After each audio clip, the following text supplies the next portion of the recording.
جی وعلیکم السلام ورحمۃ اللہ وبرکاتہ۔ عمار رضی اللہ عنہ نبی کریم صلی اللہ علیہ وسلم کے صحابی تھے، اور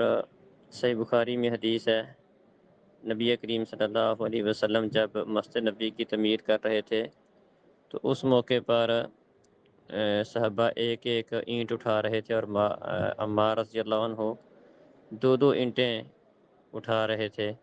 تو نبی صلی اللہ علیہ وسلم نے ان سے مٹی کو صاف کرتے فرمایا کہ عمار کو ایک باغی جماعت قتل کرے گی، عمار انہیں جنت کی طرف بلائیں گے اور وہ انہیں آگ کی طرف بلا رہے ہوں گے۔ تو یہ حدیث صحیح بخاری میں ہے۔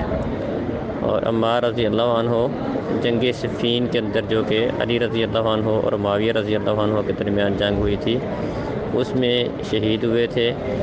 اور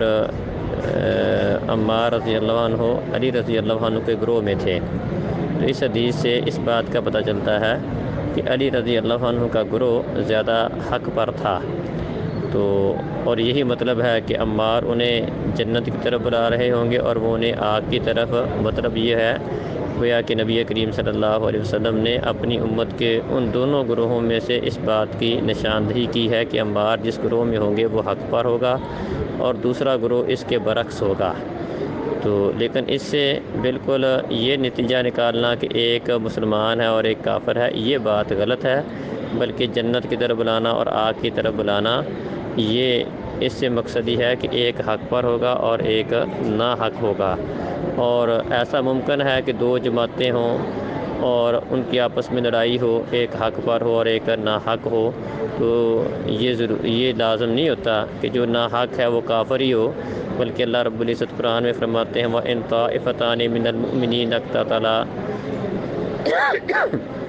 کہ اگر مومنوں کی دو جماعتیں آپس میں لڑ پڑیں تو ان کے درمیان صلح کروا دو۔ تو اس حدیث سے پتہ چلا کہ مومن ہونے کے باوجود بھی آپس میں لڑائی ہو سکتی ہے۔ تو مومنوں کی بھی آپس میں لڑائی ہونے سے ایک کا کافر ہونا، دین سے خارج ہونا، یہ لازم نہیں آتا، جس طرح کے بعض لوگ یہ مطلب اس کا بیان کرتے ہیں، ان کا یہ مطلب درست نہیں ہے۔ السلام علیکم۔